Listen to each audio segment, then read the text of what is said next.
Hay miles, hay cientos. Unos son más famosos que otros, otros recién están empezando, otros no han tenido grandes descubrimientos. Vamos a citar algunos de ellos, generalmente a los que más estudiamos en lo que son los colegios. Empezaremos con el conocido historiador de la República, Jorge Alfredo Basadre Groman. Él nació en Tacna en 1903 y muere en Lima en 1980. Él fue un niño que estuvo justamente protagonizando. Cuando termina la guerra con Chile, ustedes saben que Tacna y Arica va a pasar al dominio chileno y él va creciendo ahí y va contando dentro de sus primeras anécdotas cómo es que a pesar de estar en dominio chileno, las personas en la noche cantaban el himno, tenían sus banderas, sus símbolos patrios y los escondían porque los chilenos, si los descubrían, pues eran encarcelados.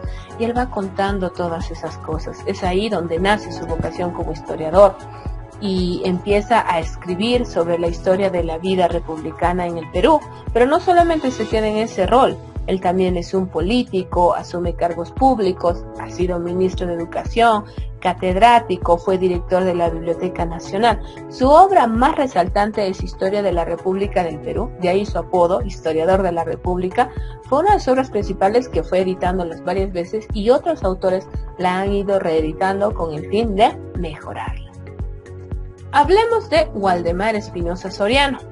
Él nació en Cajamarca en 1936. No está su fecha de fallecimiento, claro que no, porque él actualmente sigue trabajando por la historia peruana. Es un etnohistoriador y docente universitario peruano, especialista en historia andina y prehispánica colonial. Es profesor de la Universidad Mayor de San Marcos. Él también es miembro de varias sociedades de la investigación, como el Instituto de Estudios Andinos de la Universidad de Berkeley, la Academia Nacional de Historia de Ecuador, la Sociedad Geográfica. En realidad, sus libros son una lectura obligatoria para todo estudiante de antropología, sociología o historia, porque sus contribuciones han sido muy enriquecedoras para la historia peruana. Hablemos de uno de mis favoritos, Federico Kaufmann-Doy. Federico Kaufmann-Doy, muchos de ustedes, inclusive yo, pensamos que él no es peruano, pues Kaufmann-Doy, ¿no? Pero en realidad él es más peruano que el ceviche, es de origen chiclayano y es un antropólogo, arqueólogo e historiador peruano. Ha hecho aportes en estudios del antiguo Perú, como la cultura chavín, chachapoyas. Ha ejercido también cargos como director del Museo de Arte de Lima. Ha sido director general del Patrimonio Monumental y Cultural de la Nación. Y bueno, me voy a tomar la libertad de contarles una de las anécdotas que él también cuenta, de que cuando tenía 17 años en realidad no sabía qué hacer con su vida, estaba totalmente desorientado, ¿no? Y entre eso estaba buscando trabajos por aquí y por allá, pero se dio cuenta de algo. Él le interesaba conocer quién había hecho esas tumbas raras en la montaña con esas caras de rasgos europeos y quijada saliente. Entonces él se fue a explorar y fue uno de los primeros en explorar a la cultura chachapoyas.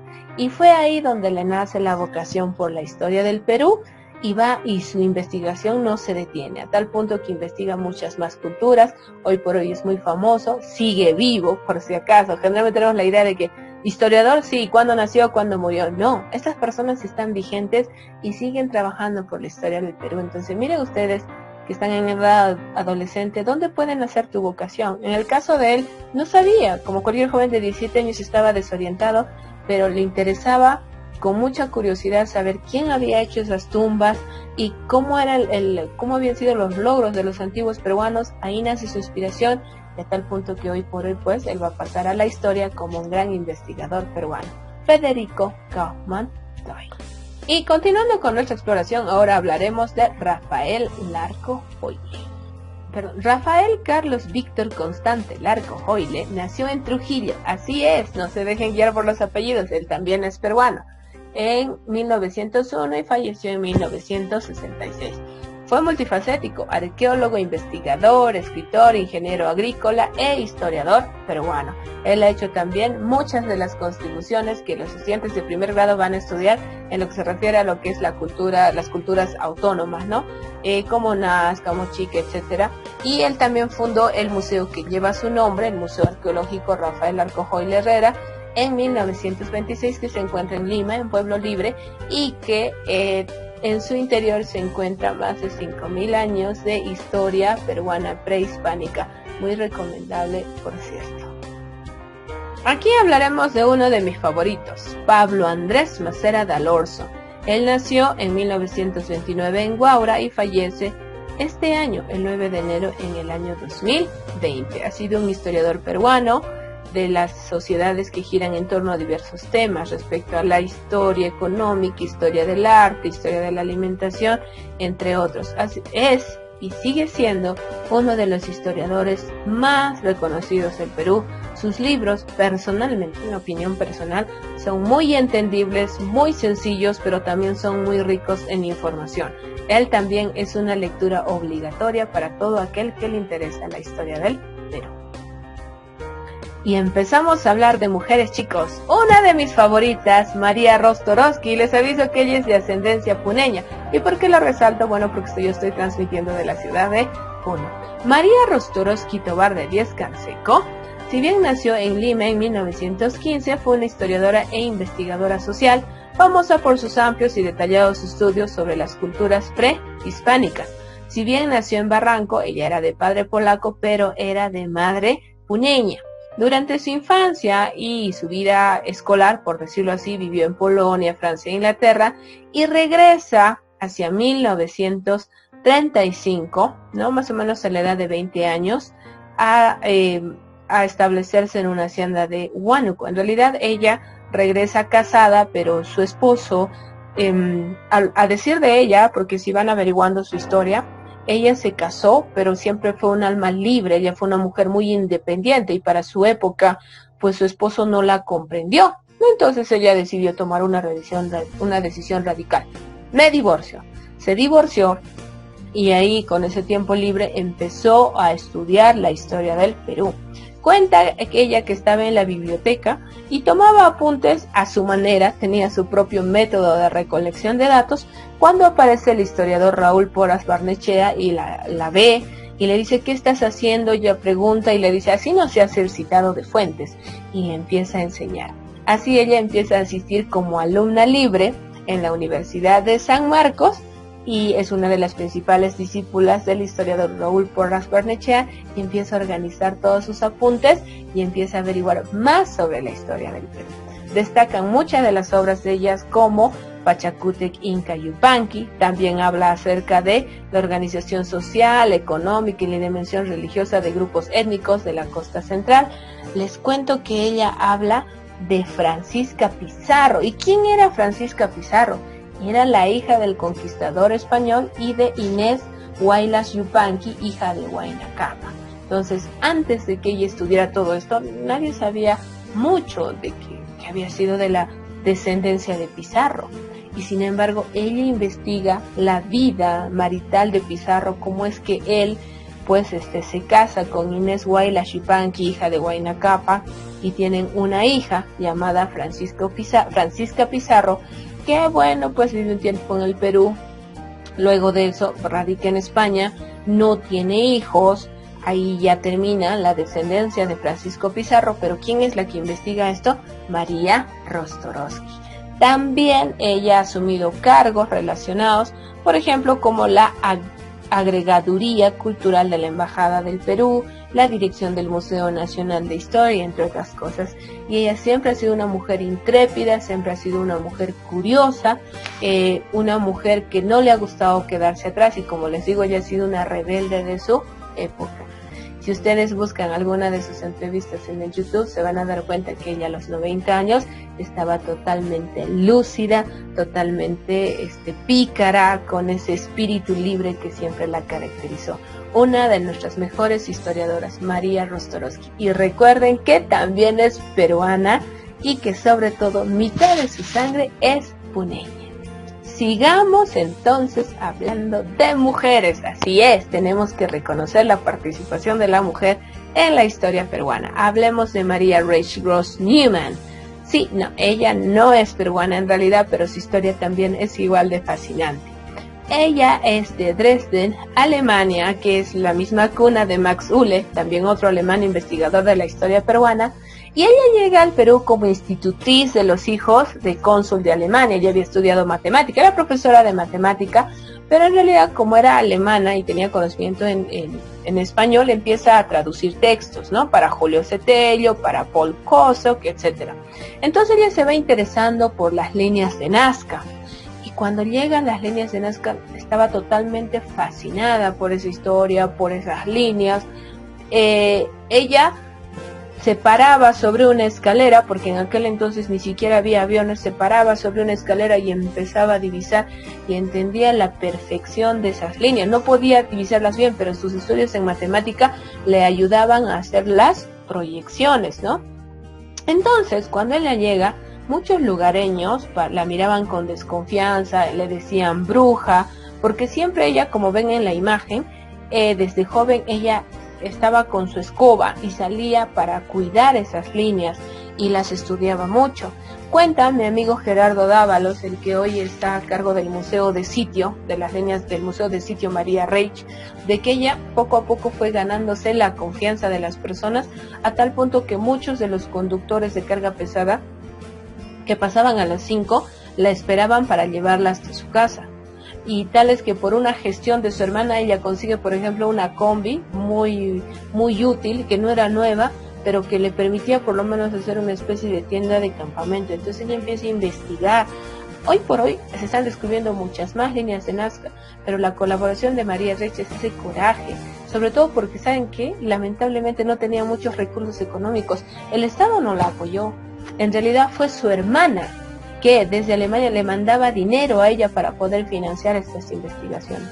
Su amor por Nazca fue tal que ella murió estudiando las líneas de Nazca, y les voy a contar una anécdota más de su vida.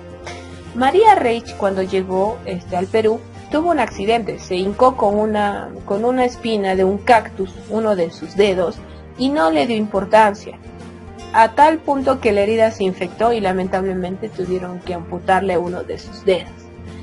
Eso quedó ahí. Ella tenía 9 dedos en total, y en ese contexto llega a las líneas de Nazca. Y ahora miren la imagen que les estoy dando del mono. El mono de las líneas de Nazca tiene 1, 2, 3, 4, 5, 6, 7, 8, 9 dedos. Cuando ella descubre esa peculiaridad, ella se define como la dama de Nazca y dice: mi destino es estar aquí, mi destino es cuidar las líneas de Nazca y luchar por su conservación, porque esos dibujos tienen, igual que yo, 9 dedos. Se emociona a tal punto y se identifica, digamos, con esta imperfección que ella tenía y con la peculiaridad de los dibujos, que crece su amor por las líneas de Nazca y muere estudiándolos. Ella muere ciega de glaucoma debido a todo el brillo al que ha sometido a sus ojos estudiando el desierto. También ella es colaboradora, digámoslo así, de un mirador que se construyó antes de que las empresas aeroportuarias te traigan avionetas para que los turistas puedan conocer las líneas de Nazca. Sus estudios siguen siendo citados y sus hipótesis también son las más aceptadas, pues ella dice que estas líneas de Nazca primero fueran hechos por humanos, descarta la idea de los extraterrestres. Segundo, que pudo haber sido un calendario astronómico destinado a fijar los ciclos y los cambios climáticos, y también los relaciona mucho con algunas constelaciones en determinadas épocas del año. Una mujer con mucho coraje, una mujer con mucho ideal. Ella no tuvo riqueza material en realidad, como les digo, tuvo un gran financiamiento por parte de su hermana, pero su amor por las líneas de Nazca, la coincidencia de los 9 dedos, hace que ella sea una de las grandes investigadoras de esta cultura y que su nombre haya pasado a la historia. Así que ya saben, si es que van a Ica, vayan al Museo de Sitio María Reich y se van a encontrar con mi amigo Gerardo, que les va a dar una explicación mucho más específica de la que yo les estoy dando sobre esta maravillosa mujer que estudió nuestras líneas de Nazca. Y bueno, vamos a ver a otra mujer, una mujer de la actualidad, Ruth Shadi. Ruth Marta Shadi Solís nació en 1946 en el Callao y hoy es una destacada antropóloga, arqueóloga y educadora peruana. reconocida por su labor y revalorización y datación del sitio arqueológico de Caral. Actualmente es catedrática de posgrado en la Facultad de Ciencias Sociales de la Universidad Mayor de San Marcos. Les cuento, la historia de Ruth Shady, ella misma en sus entrevistas dice que quien la inspiró a ser historiadora, a ser arqueóloga, fue su padre, porque siempre les llevaba a sitios arqueológicos y también les regalaba libros de historia. Y la parte de pedagogía viene de su madre, quien le dijo que, bueno, pues no había mucha confianza, y hasta ahora no hay, ¿no? Mucha confianza en estudiar arqueología, y era mejor apostar algo más seguro, como es la educación, por decirlo así. Sin embargo, ella ha logrado conjugar sus dos carreras profesionales, y hoy por hoy es docente, es investigadora y es arqueóloga. Su mayor descubrimiento es Caral. Caral queda en el Valle de Supe y había sido ya investigado por anteriores historiadores, pero no había sido muy tomado en cuenta. Entonces, cuando ella empieza sus investigaciones alrededor de 1994, se da cuenta de que realmente esta civilización había sido grande, había sido una civilización independiente, pero sobre todo le interesaba saber mucho la antigüedad. Y hablando de la interdisciplinaridad de las carreras y de las ciencias, se ayuda pues de la prueba del carbono 14 para analizar algunas ofrendas y sustancias orgánicas, y descubre que Caral tenía una antigüedad que iba desde los 3000 años hasta los 1500 años antes de Cristo. Es decir, si hablamos de 3000 años antes de Cristo más los 2000 que ya tenemos, estamos hablando de una civilización de hace 5000 años, que es comparable a las primeras culturas de Medio Oriente, como la cultura Mesopotamia, los fenicios, por ejemplo, ¿no? Hasta antes de ella se pensaba que, bueno, las culturas en Perú eran muy posteriores y que nuestro desarrollo ha sido muy posterior a las primeras culturas a nivel mundial conocidas. Pero gracias a su descubrimiento, hoy sabemos que en el Perú se han desarrollado civilizaciones totalmente, como ella dice, avanzadas, holísticas, que inclusive en sus nuevos descubrimientos ella sustenta de que la cultura Caral y sus pobladores utilizaron el método científico, conocían astronomía, tenían sus propias ciencias, y esto era a la par con las sociedades que se consideran las primeras del mundo. Entonces, Ruth Shady también apostó por un sueño, por hoy es una mujer famosa, reconocida intelectual, y también una inspiración para todas aquellas personas que quieren apostar por la historia de nuestro país. Interesante, ¿verdad? Y finalmente, está bien, ya. Y finalmente vamos a hablar también de un investigador, historiador peruano, arqueólogo él, Walter Alba. Él nació en Cajamarca en 1951. Siempre tuvo un interés por la historia del Perú, por los monumentos arqueológicos, pero lo más destacado de él es el descubrimiento de una de las tumbas más representativas de nuestra cultura, la tumba del señor de Zipán. A modo de resumen les voy a decir que él estaba haciendo investigaciones cuando le pasaron el dato pues que unos huaqueros habían encontrado grandes tesoros y estaban empezando a saquearlos.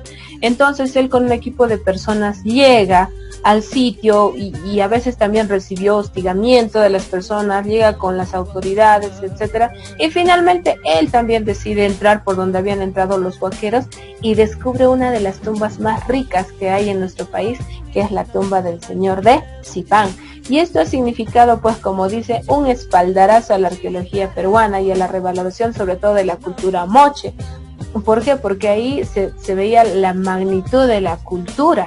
Inclusive con el señor de Zipán estaban enterradas muchas ofrendas, estaba hasta enterrado un perro peruano. Esto era la evidencia de la creencia en la vida más allá de la muerte, por ejemplo, ¿no? Hoy por hoy él sigue trabajando por preservar nuestra historia cultural, sigue también luchando contra los huaqueros. Es una persona que le está brindando mucho conocimiento al Perú. Bueno, en esta oportunidad solamente he mostrado una muy pequeña cantidad de grandes hombres y mujeres que han colaborado acerca de nuestra historia peruana y a quienes a veces los leemos sin querer queriendo, porque en los libros aparece el texto, pero no siempre aparece el nombre de estas personas que investigaron. Son historias inspiradoras con respecto de la historia, son aventureros, son personas que luchan por un sueño cuyo nombre va a pasar a la historia. Entonces, en eso se resume la historia como ciencia.